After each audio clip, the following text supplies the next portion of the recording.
네, 오늘 우리가 살펴보는 사무엘하 22장은 다윗이 그의 생애를 마감하며 지나온 삶 전체를 회고하면서 드린 찬양의 시입니다. 이 고백은 시편 18편에도 똑같이 그대로 기록되어져 있는데요.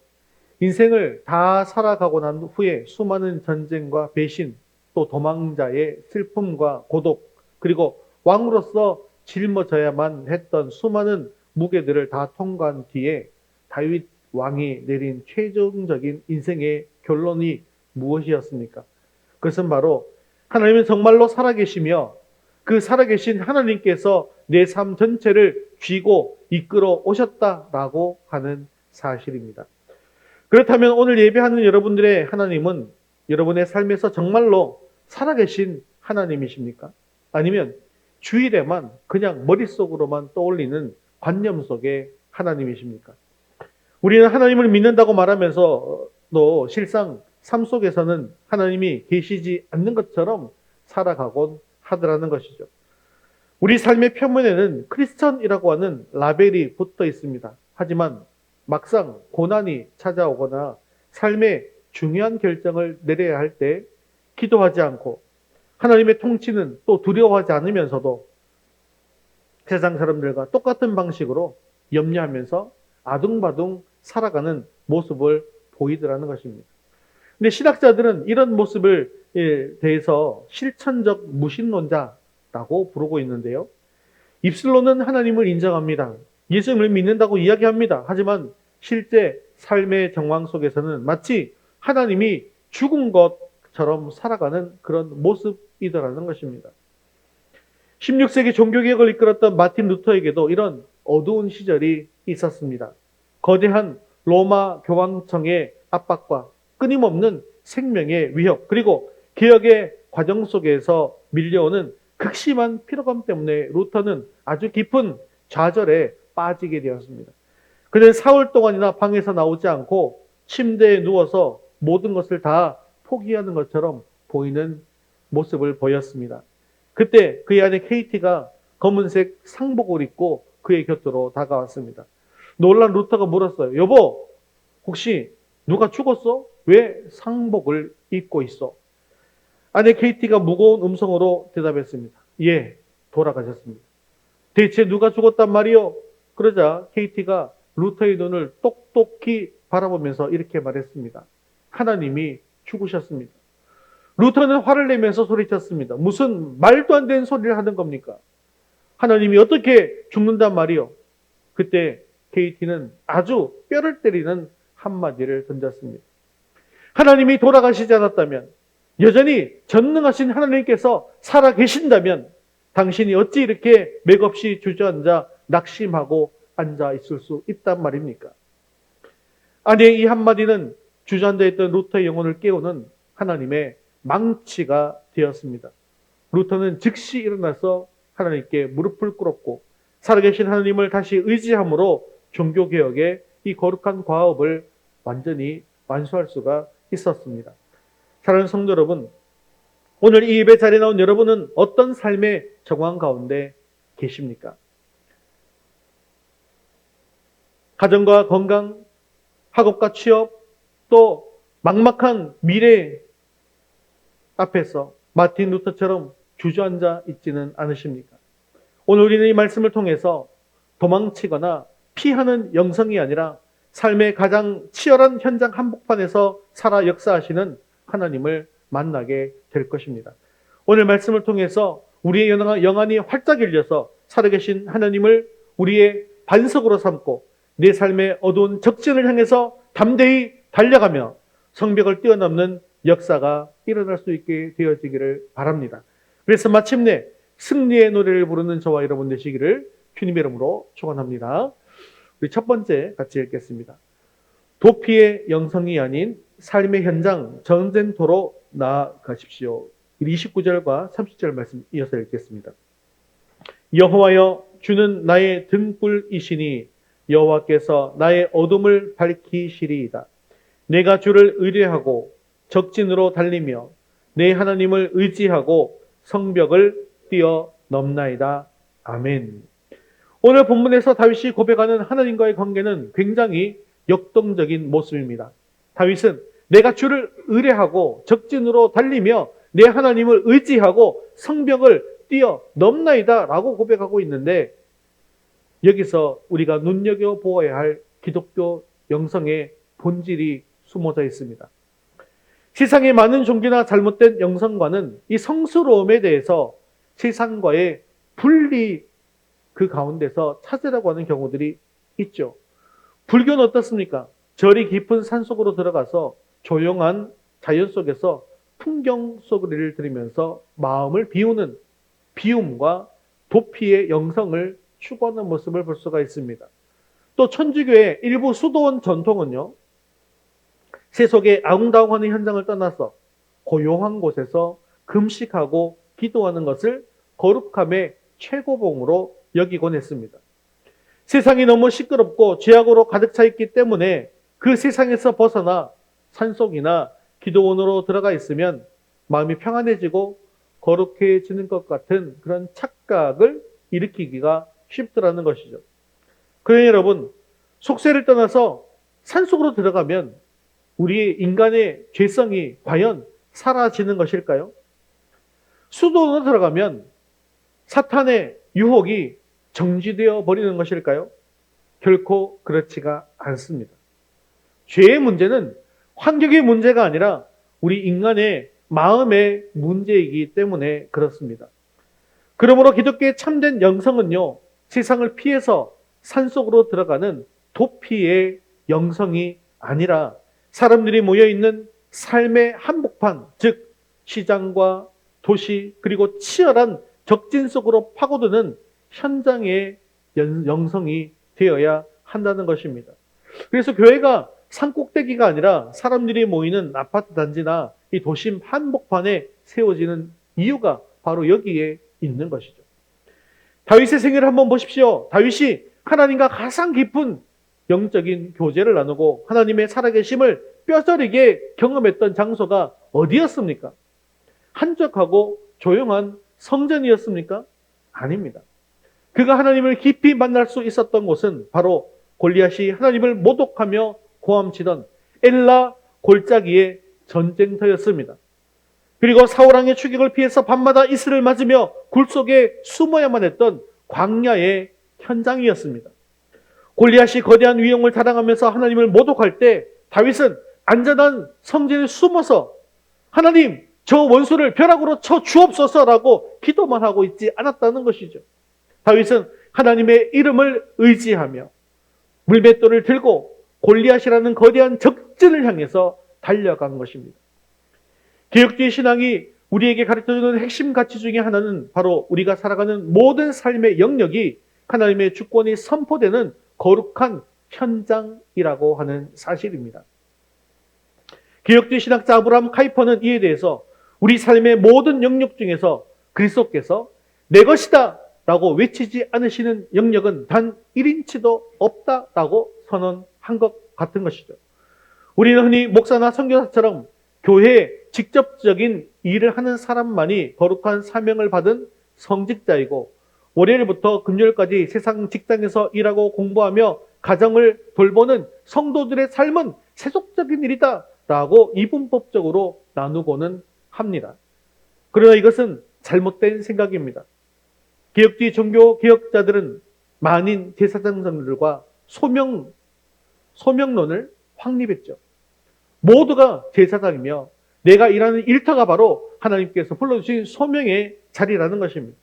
그러므로 여러분이 공부하는 학교의 책상이나 하루 종일 컴퓨터와 씨름하는 직장의 사무실, 가족들의 밥을 차리고 청소하는 가정, 그리고 고객을 대하는 영업의 현장이 바로 하나님께서 여러분에게 맡겨주신 거룩한 전쟁터이자 사역지라는 것입니다. 다윗이 군인으로서 전쟁터에서 하나님을 경험한 것 같이 여러분은 여러분의 일터와 학업의 현장이라는 적진 속에서 하나님을 경험해야만 하더라는 것입니다. 성도 여러분, 세상 사람들은 속임수와 배반, 미움과 시기, 질투와 야망으로 가득 차서 살아가고 있습니다. 그 속에서 기독교인으로 살아간다는 것은 참으로 고단하고 힘든 일임에는 분명합니다.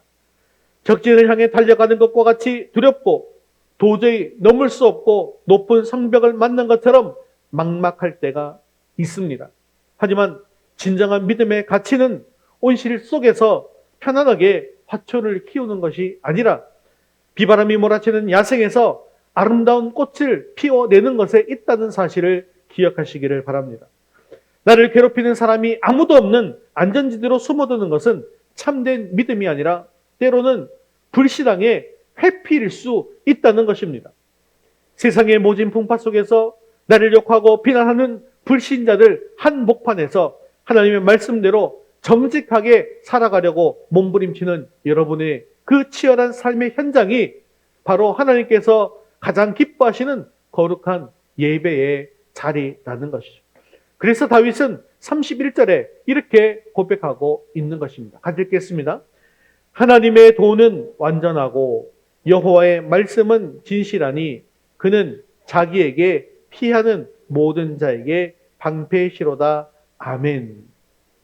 우리가 세상의 현장에서 믿음으로 살아가려고 할 때에 힘들고 어렵고 고난의 위치에 있는 우리들을 하나님께서는 홀로 두지 않으신다는 거예요. 세상 한복판에서도 주님의 말씀에 귀를 기울이고 그 말씀에 순종하며 살아가게 되어질 때 주님은 우리의 어둠을 밝히시는 등불이 되어주시고 우리가 쏘아올린 기도에 응답하시는 완벽한 방패가 되어주시는 것입니다. 사랑하는 성도 여러분, 세상의 거친 현장을 두려워하면서 물러서지 마시기 바랍니다. 도망치지 마시기 바랍니다. 여러분들이 서 있는 그곳에서 하나님의 주권을 선포하십시오. 내가 처한 삶의 자리가 비록 전쟁터와 같이 피 흘리는 곳이라 할지라도 나를 빛으로 부르신 주님의 말씀을 붙들고 적진을 향해서 담대히 달려가시기 바랍니다. 내 힘으로는 절대로 넘을 수 없을 것 같은 세상의 높은 성벽이라 할지라도 나와 함께 하시는 전능하신 하나님을 의지함으로 뛰어넘기로 결단하십시오. 오늘 이 시간 세상이라는 적진 속으로 담대히 나아가 믿음으로 승리하기로 결단하는 저와 여러분 모두에게 어둠을 밝히시는 하나님의 등불과 사단의 불화살을 막아내시는 구원의 방패가 함께 할 수 있게 되어지기를 주님의 이름으로 축원합니다. 두 번째 같이 읽겠습니다. 내 힘을 내려놓고 주의 온유함과 은혜를 붙드십시오. 다윗은 이제 자신이 거두었던 수많은 승리의 비결이 어디에 있었는지를 고백하고 있는데요. 다윗은 이스라엘의 영웅이었습니다. 수많은 전투에서 승리했고 지경을 넓혔으며 강력한 국가를 건설했습니다. 그러나 다윗은 자기 자신의 뛰어난 전략이나 타고난 무력 혹은 신하들의 충성심 때문에 승리했다라고 말하고 있지 않습니다. 34절과 35절 말씀 같이 읽겠습니다. 나의 발로 암삿을 발갛게 하시며 나를 나의 높은 곳에 세우시며 내 손을 가르쳐 싸우게 하시니 내 팔이 놋활을 당기도다. 아멘. 다윗은 아주 신기한 경험을 고백합니다. 전쟁터에서 적들이 쫓아올 때 혹은 적을 향해서 달려갈 때 하나님께서 자신의 발을 암사슴의 발처럼 튼튼하고 빠르고 가볍게 만들어 주셨다는 것입니다. 험준한 바위산을 날렵하게 누비는 암사슴처럼 하나님께서 그 발에 특별한 힘을 주셔서 미끄러지지 않게 해 주셨다는 것이죠. 또한 다윗은 내 팔이 놋활을 당기도다 라고 말하고 있는데 이 놋활이라고 하는 것은 합금이나 강철로 만든 활입니다. 일반적인 사람의 힘으로서는 도무지 시위조차 당길 수 없는 아주 강력한 무기이며 인간의 한계를 뛰어넘는 그런 무기입니다.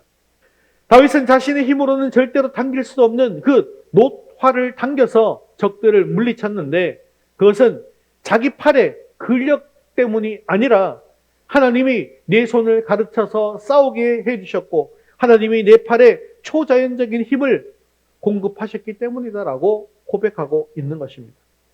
사랑하는 성도 여러분, 그런데요, 이것은 비단 다윗의 이야기만이 아닙니다. 오늘 살아가는 우리 역시 삶의 현장에서 우리의 힘과 능력으로 도무지 당길 수 없는 놋활과 같은 문제들을 수없이 만나게 되는 것이죠. 내 힘으로는 도무지 바꿀 수 없는 자녀의 방황이나 양육의 한계 같은 것들, 직장에서 내 힘, 능력의 한계를 넘었을 때 느껴지는 극심한 추악감과 무기력함 같은 것들이, 내 힘으로는 결코 조절할 수 없는 질병, 건강의 위기, 이런 것들입니다. 이 모든 것들이 우리 인생에서 만나게 되어지는 노활이라는 것이죠. 내 힘으로 당기려고 하면 팔이 부러지고 힘줄이 터질 것만 같습니다. 그러나 우리가 내 힘과 내 경험을 다 내려놓고 나를 가르치시고 나에게 힘을 주시는 하나님을 온전히 의지하게 되어질 때 성령께서는 우리에게 초자연적인 능력과 지혜를 공급해 주셔서 마침내 그 노화를 강하게 당길 수 있게 해 주시는 것입니다. 그런데 다윗의 고백 중에서 가장 깊은 영적 울림을 주는 구절은 바로 36절인데요. 다윗은 승리의 이유에 대해서 36절에 이렇게 결론지어서 말하고 있습니다. 같이 읽겠습니다. 주께서 또 주의 구원의 방패를 내게 주시며 주의 온유함이 나를 크게 하셨나이다. 아멘. 이 다윗의 고백은 참으로 신비로운 믿음의 고백입니다. 세상의 논리로 누군가를 크게 만드는 것은요, 위험이나 강력한 힘이나 무자비한 권력이나 혹은 강력한 칼날 아니겠습니까? 전쟁터에서는 더더욱 그러한 것입니다. 그러나 다윗은 자신이 위대하게 되어지고 자신이 왕이 되고 승리할 수 있었던 비결은 하나님의 거친 힘이 아니었다. 하나님의 주의 온유함 때문이었다라고 고백하고 있더라는 것입니다. 여기서 주의 온유함이라는 것은 무엇을 의미하는 것일까요? 그것은 연약하고 허물 많은 인간을 향해서 스스로 낮아지시는 하나님의 겸손, 그리고 끊임없이 실수하고 넘어지는 우리를 향해서 끝까지 인내하시고 참아주시는 하나님의 한없는 은혜를 뜻하는 것입니다. 다윗의 삶을 한번 돌아보십시오. 다윗은 과연 완벽한 사람이었습니까?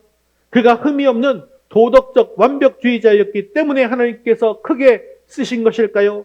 결코 아닙니다. 다윗은 끔찍한 죄를 저질렀던 사람입니다. 중직한 신하 우리아의 아내 밧세바를 범했고 자신의 죄를 덮기 위해서 우리아를 도르게 전쟁터 맨 앞에 세워서 죽게 만들었던 살인 교사범이었습니다. 왕이 된 후에는 자신의 힘을 자랑하고자 하나님께서 금하신 인구조사를 강행했던 교만한 사람이었습니다. 만약 하나님께서 엄격한 공의의 칼날로만 다윗을 대하셨다고 한다면 다윗은 이미 밧세바 사건 때 하나님의 불벼락을 맞아서 죽었어야 마땅한 죄인이었습니다.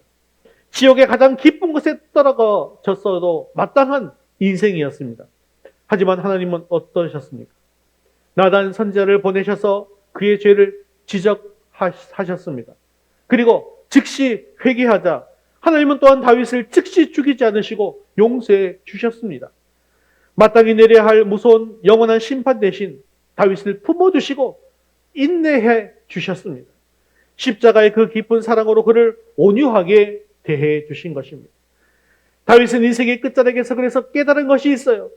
야, 내가 잘나서 왕이 된 것이 아니구나. 내가 남들보다 의로워서 승리한 것이 아니구나. 내가 거룩해서 이 자리에 있는 것이 아니구나. 죄악으로 쓰러질 때마다 나를 멸망하지 않으시고 나를 기다려주시고 나를 품어주셨던 그 하나님의 따뜻한 온유함과 인내의 은혜가 오늘 나를 만들어 준 것이구나. 사랑하는 성도 여러분, 그런데요, 바로 이것이 예수 그리스도의 복음인 것입니다. 우리 역시 마찬가지 아닙니까? 우리가 오늘날 예배당에 나와서 하나님을 아버지라고 부를 수 있는 것, 이것이 우리가 잘났기 때문입니까? 우리가 세상 사람보다 더 착하기 때문입니까? 아닙니다. 세상 사람들과 똑같이 이기적이고 욕심 많고 순간순간마다 헛된 생각을 품고 수도 없이 넘어지고 있는 우리들이지만 독생자 예수 그리스도를 십자가에 못 박으시기까지 우리를 용서하시고 끝까지 포기하지 않으시는 하나님의 그 온유함이 우리를 이 예배 자리에 세운 것입니다. 다윗과 같은 구약의 인물도 하나님의 그 온유하심을 경험하고 찬양했다고 한다면 십자가에 설리신 예수 그리스도의 피복음을 온전하게 알고 있는 우리들은 얼마나 더 큰 주의 온유함을 입은 자들입니까? 예수님은 친히 말씀하셨습니다. 마태복음 11장 29절에 이렇게 말씀하고 있습니다. 같이 읽겠습니다. 나는 마음이 온유하고 겸손하니 나의 멍에를 메고 내게 배우라. 아멘. 나를 크게 만드시고 나를 구원하신 하나님의 그 온유함을 경험한 성도라고 한다면 이제 우리 삶의 태도도 바뀌어야 합니다. 주님과 같이 주님이 나의 멍에를 베고 내게 배우라 라고 말씀하셨는데 우리도 겸손하게 주님의 멍에를 메고 주님의 뜻을 배워가야 합니다. 내 힘으로 내 인생을 통제하려고 했던 교만한 아집을 내려놓아야 합니다. 내 가족과 교우들, 직장 동료를 향해서 뾰족한 칼날을 세우고 비판하던 조급함도 버려야 합니다. 나를 인내해 주신 하나님의 온유함으로 내 주변에 연약한 이웃들을 품어주고 기다려 주어야 합니다. 사랑하는 성도 여러분, 내 힘으로 당길 수 없는 놋활 앞에서 결코 낙심하지 마십시오.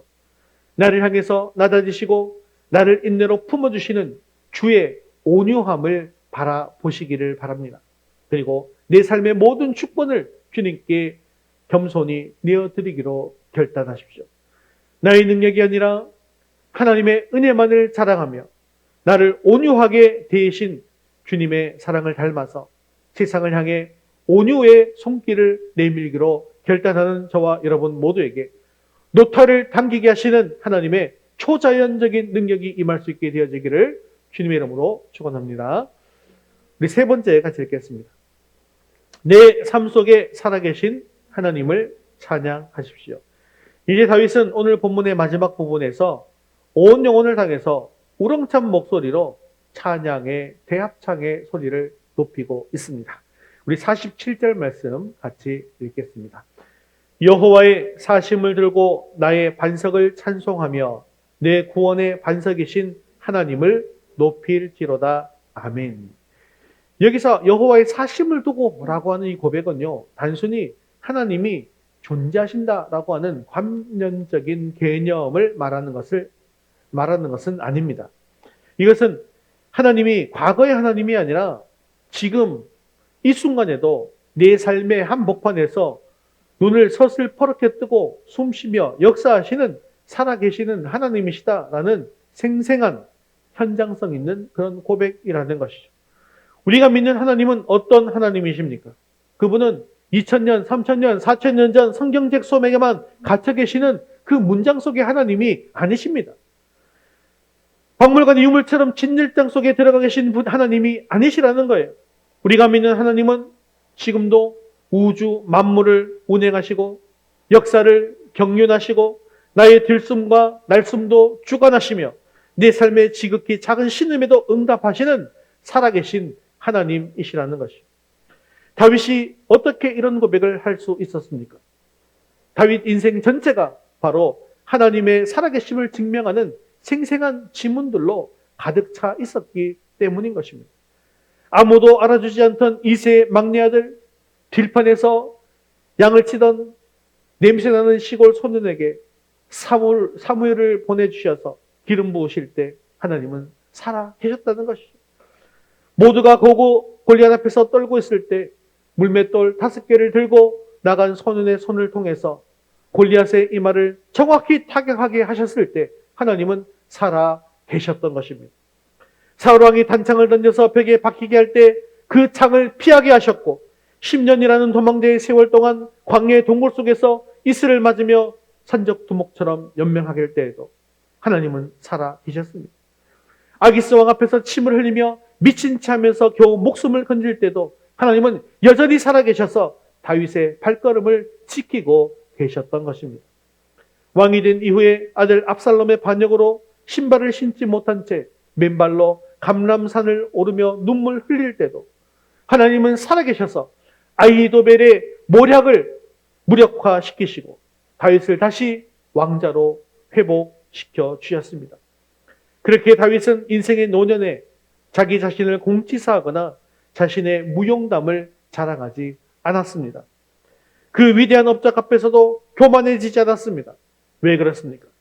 자신을 구원하시고 높이신 분이 오직 지금도 살아계셔서 역사하시는 하나님 한 분뿐이라는 사실을 뼈저리게 깨달았기 때문이죠. 그래서 다윗은 50절에 이렇게 선언하고 있습니다. 50절입니다. 이러므로 여호와여, 내가 모든 민족 중에서 주께 감사하며 주의 이름을 찬양하리이다. 아멘. 이것이 바로 다윗 인생의 최종 결론이었습니다. 최종 결론이 무엇과 무엇입니까? 감사와 찬양이었습니다. 사랑하는 성도 여러분, 오늘 여러분의 입술에서는 어떤 고백이 터져나오고 있습니까? 여러분의 입술에 감사가 많습니까? 아니면 원망과 불평, 신세 한탄이 많습니까? 만약 우리 입에서 늘 불평과 원망이 송곳처럼 튀어나오고 있다고 한다면 하나님 말씀 앞에 우리의 영적 상태가 어떤지를 한번 직면해 보아야 합니다. 왜냐하면 원망과 불평은 단순한 성격의 문제가 아니라 하나님께서 살아계심을 부인하는 불신앙의 증거가 되기 때문입니다. 이스라엘 백성들이 출애굽 때에도 하나님이 살아계심을 믿지 못하니 그 입속에서 나오는 것이 무엇이었습니까? 불평과 원망이었던 것이죠. 하지만 하나님께서 살아계시다는 것, 역사하시다는 사실을 믿는 다윗에게는 늘 감사와 찬송이 그 입에서 나오게 되더라는 것이죠. 내가 처한 상황이 아무리 답답하고 내 뜻대로 일이 풀리지 않는다 할지라도 지금도 하나님께서 살아계셔서 나와 함께 계시며 마침내 모든 것이 합력하여 선을 이루실 것을 진짜로 믿는 사람이라고 한다면 그 입에서 어떻게 끊임없는 불평과 원망과 저주가 나올 수 있겠습니까? 이에 대해 야고보 사도는 엄중히 경고하고 있습니다. 야고보서 3장 10절, 11절 말씀 같이 읽겠습니다. 한 입에서 찬송과 저주가 나오는도다. 내 형제들아, 이것이 마땅하지 아니하니라. 샘이 한 구멍으로 어찌 단물과 쓴물을 내겠느냐. 하나님의 살아계심을 믿는 성도는 눈앞에 당장 이해되지 않는 고난이 찾아온다 할지라도 낙심하여 원망하지 않습니다. 왜냐하면 그 고난의 뒷면에 역사하시는 우리의 삶을 역전시키시는 살아계신 하나님의 손길을 바라볼 수 있기 때문입니다. 기억하십시오. 인류의 역사는 하나님의 끈질긴 사랑의 역사라는 사실을, 하나님은 아담과 하와가 범죄한 이래로 단 한 번도 우리를 향한 하나님의 그 사랑을 멈추신 적이 없습니다. 그리고 그 사랑의 최정점이 어디에서 나타난 것일까요? 바로 독생자 예수 그리스도를 이 땅에 보내셔서 십자가에 못 박혀 죽게 하심으로 우리를 향한 하나님의 살아있는 사랑을 완벽하게 증명해 보이신 것입니다. 예수님은 십자가에서 피 흘려 죽으심으로 무덤에 갇혀 끝나버린 허무한 구원자가 아닙니다. 사흘 만에 사망 권세를 깨뜨리시고 부활하셔서 지금도 하나님 보좌 우편에서 우리를 위해서 간구하고 계시는 살아계신 하나님, 살아계신 주님이십니다. 그 주님께서 오늘 고난의 터널을 지나고 있는 저와 여러분들을 향해서 동일하게 말씀해 주십니다. 요한복음 16장 33절 말씀 같이 읽겠습니다. 세상에서는 너희가 환난을 당하나 담대하라. 내가 세상을 이겼노라. 아멘. 담대하라. 내가 세상을 이미 이겼다라고 말씀해 주십니다. 사랑하는 성도 여러분, 살아계신 하나님은 3000년 전 다윗의 하나님일 뿐만 아니라 오늘 바로 나의 하나님, 우리 가정의 하나님, 우리 교회의 하나님이십니다. 삶의 정황 속에서 하나님이 안 계신 것처럼 불평하고 절망하던 실천적 무신론자의 삶을 이 시간 깨끗하게 청산하시기를 바랍니다. 내 삶의 모든 순간에 짙게 새겨진 하나님의 놀라운 지문들을 믿음의 눈으로 발견해 내십시오. 어떤 상황 속에서도 나를 구원하신 살아계신 하나님만을 찬양하며 원망 대신 감사의 고백을 드리는 거룩한 삶을 살아가시기로 결단하십시오. 하나님의 살아계심을 온 삶으로 증명하며 날마다 감사와 찬양으로 하나님께 영광 돌리기로 결단하는 저와 여러분들의 삶 가운데 살아계신 하나님의 기이한 도우심과 큰 구원의 역사가 함께 하시기를 주님의 이름으로 축원합니다. 말씀을 맺겠습니다. 오늘 우리는 다윗의 인생 마지막 고백을 통해서 우리 신앙의 본질이 무엇인가를 돌아보았습니다. 물론 다윗의 삶은 결코 평탄한 온실과 같은 삶이 아니었습니다. 그의 삶은 늘 피비린내 나는 전쟁터였고 억울한 추격을 당하는 광야였으며 때로는 자신의 죄로 인해서 가슴을 치며 눈물 흘려야만 했던 거친 삶의 현장들이었습니다. 그러나 다윗은 그 현장을 피해서 산속이나 도피처로 숨어들지 않았습니다. 세상 항복판을 향해서 담대히 나아갔고 또한 그곳에서 살아계신 하나님을 만났습니다. 인간의 힘으로는 도무지 당길 수 없는 노탈과 같은 인생의 무거운 문제들 앞에서도 다윗은 자기 힘을 자랑하지 않았습니다. 연약한 자신을 인내로 참아주시고 품어주시는 주의 온유함을 붙들었고 마침내 하나님께서 주시는 힘으로 노탈을 당기면서 승리의 노래를 불렀습니다. 그리고 인생의 끝자락에서 그가 내린 오직 하나의 결론은 여호와께서 살아 계시다는 것입니다. 그리고 그 살아계신 하나님 앞에 감사와 찬양을 올려드리는 것이었습니다. 오늘 예배를 마치고 세상으로 돌아가는 여러분의 발걸음 앞에 어떤 현실이 기다리고 있습니까? 여전히 나를 위협하는 거대한 적신이 있습니까? 도무지 넘을 수 없을 것 같은 세상의 높은 성벽이 여러분들을 가로막고 있습니까? 내 힘으로 당길 수 없는 노탈이 여러분들의 삶을 짓누르고 있습니까? 하지만 기억하십시오. 우리가 믿는 하나님은 살아계십니다. 우리가 믿는 하나님은 살아계십니다. 그분은 여러분들이 살아가는 삶의 현장 속에 계시고 여러분의 아픔 속에 계시고 여러분의 직장과 학업 그리고 가정의 항복판에 함께 살아 계십니다. 이 살아계신 하나님을 바라보면서 우리 함께 결단서문 낭독하면서 결단하도록 하겠습니다. 주의 온유함으로 노탈을 당기겠습니다. 두려움으로 피하는 도피의 영성이 아니라 나의 일터와 가정, 학교라는 치열한 삶의 현장 한복판에서 살아계신 하나님을 선포하고 승리하겠습니다. 내 힘과 교만을 내려놓고 나를 인내와 은혜로 품어주신 주의 온유함을 붙들어 내 힘으로 당길 수 없는 인생의 무거운 문제들을 능히 극복하겠습니다. 불평과 신세 한탄의 실천적 무신론을 청산하고 지금도 내 삶에 역사하시는 살아계신 하나님을 향한 감사와 찬양으로 하루를 채우겠습니다. 아멘. 사랑하는 성도 여러분, 우리가 살아계신 하나님을 온전히 의지하고 나아갈 때에 하나님께서는 오늘 여러분 앞에 서 있는 가나안 족속과 같은 수많은 문제들을 반드시 쫓아내어 버리실 것입니다.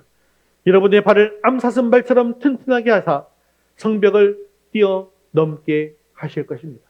우리의 팔을 가르쳐서 노탈을 당기게 하시고 승리를 더해 주실 것입니다. 오늘 결단하며 나아가는 저와 여러분들의 삶을 통해서 세상이 하나님의 살아계심을 보게 되는 역사가 일어날 수 있게 되어지기를 주님의 이름으로 축원합니다.